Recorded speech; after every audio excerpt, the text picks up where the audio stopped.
I have good news, so ran the communication.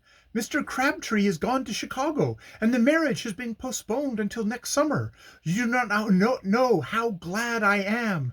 Of course, there will be trouble when Mr. Crabtree learns how he has been fooled, but Mother has promised to me to remain single until August or September, and I know she will keep that promise.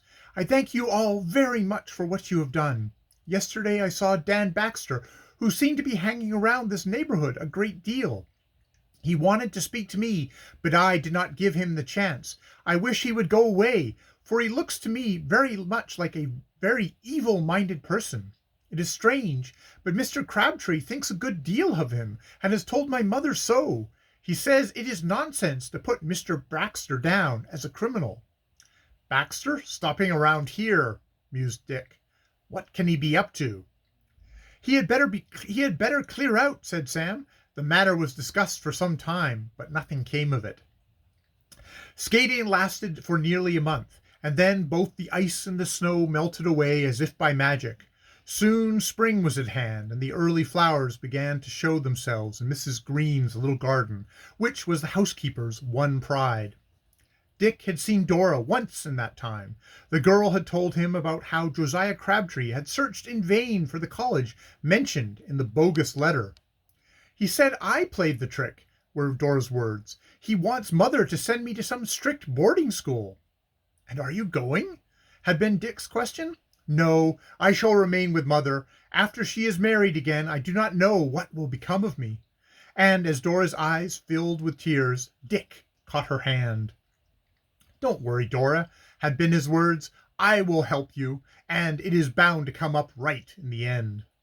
As soon as summer was at hand, the Putnam Hall Baseball Club received a challenge from the Pornell Club to play them a game at either school grounds.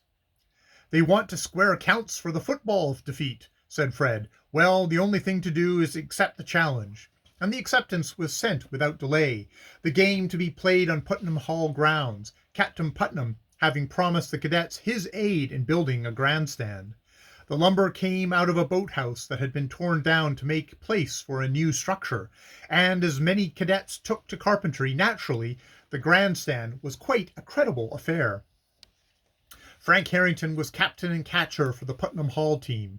Tom was pitcher, while Larry played first base, Dick second, and Sam was down in center to use those nimble legs of his, should occasion require. Fred was shortstop, and the balance of the club was made up of the best players the school afforded. The Saturday chosen for the game was an ideal one, clear and not too warm. The students from Pornell arrived early, and so did the other visitors, and by 2 o'clock the grounds were crowded. As before, a parade was had.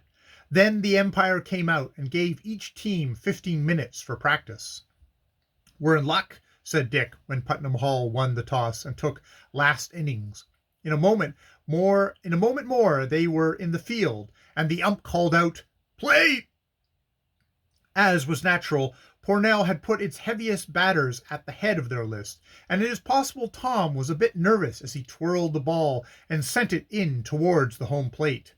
"Ball 1," came the decision, and again the sphere came in. "Ball 2," said the umpire. "Take it easy, Tom," called out Dick. "Lots of time, remember." The next was a strike. Then came a foul, and then a hard drive to left field, and amid a wild cheering, the Pornell batsman gained second base in safety. "That's the way to do it, Cornwall. Keep it up, Sneeder." The second player now came up, and again the ball came in. Tom was as nervous as before, and another hit was made, and the player covered first, while the man on second went to third. "Tom, do be careful," whispered Frank, walking down to him. "Don't let that fellow in," and he nodded in the direction of the first runner. The third player was now at bat. 2 balls and 2 strikes were counted against him, and then came a foul high up in the air, which Frank caught with ease. "1 out and 2 on base. That's not so bad." Again the ball came in. "1 strike," said the umpire. "I want a high ball," growled the batter. Again the ball was delivered. "2 strikes." Then the ball came in again. 3 strikes! Batter out! And Tom got a rousing cheer for striking out the Pornellite. But the 2 men were still on first and third, with 1 more man to put out.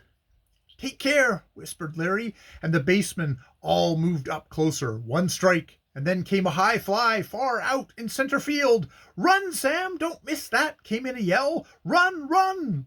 And Sam did run, knowing that if he missed the ball, the Pornell team would score 2 runs, if not 3.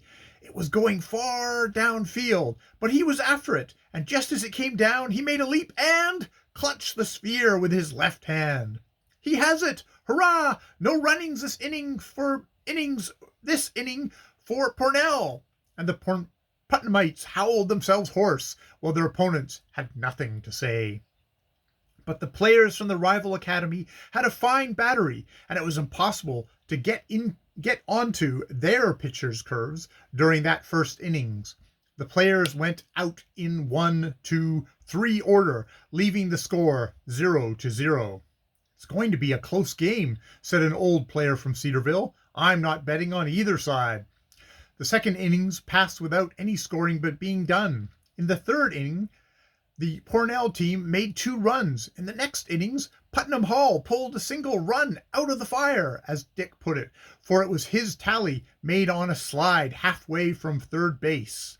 After this, there were more goose eggs, until the end of the 8th inning, when the score became a tie, 2-2. 1 more inning for each side, and the excitement became intense.